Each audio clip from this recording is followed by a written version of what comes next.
കുട്ടനാടിന്റെ ഇതിഹാസകാരൻ ആരാണ്?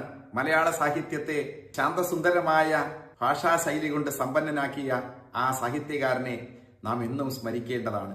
മലയാളത്തിന് അപൂർവ സുന്ദരങ്ങളായ നിരവധിയായ നോവലുകൾ സംഭാവന ചെയ്ത 39 നോവലുകളും 600 ചെറുകഥകളും കൈരളിക്ക് സംഭാവന ചെയ്ത ആ മഹാവ്യക്തിത്വത്തിൻ്റെതാണ് ചെമ്മീനും ഏണിപ്പടികളും കയറും രണ്ടിടങ്ങഴിയും തലയോടും ഉൾപ്പെടെയുള്ള സുപ്രധാനമായ ഗ്രന്ഥങ്ങൾ. 1912 ഏപ്രിൽ മാസം 17-ാം തീയതി ആലപ്പുഴ ജില്ലയിലെ തകഴിയിൽ ജനിച്ച് 1999 ഏപ്രിൽ മാസം 10-ാം തീയതി 86-ാമത്തെ വയസ്സിൽ ഈ ലോകത്തോട് വിട പറഞ്ഞ 1984 ഭാരത സർക്കാർ ജ്ഞാനപീഠം നൽകി ആദരിച്ച ആ മഹാവ്യക്തിത്വത്തിന്റെ പേരാണ് തകഴി ശിവശങ്കരപിള്ള.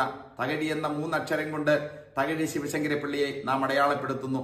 മലയാള സാഹിത്യത്തിലെ വിഖ്യാതനായ ഈ സാഹിത്യ കാരണവരാണ് കുട്ടനാടിന്റെ ഇതിഹാസകാരൻ എന്നറിയപ്പെടുന്നത്.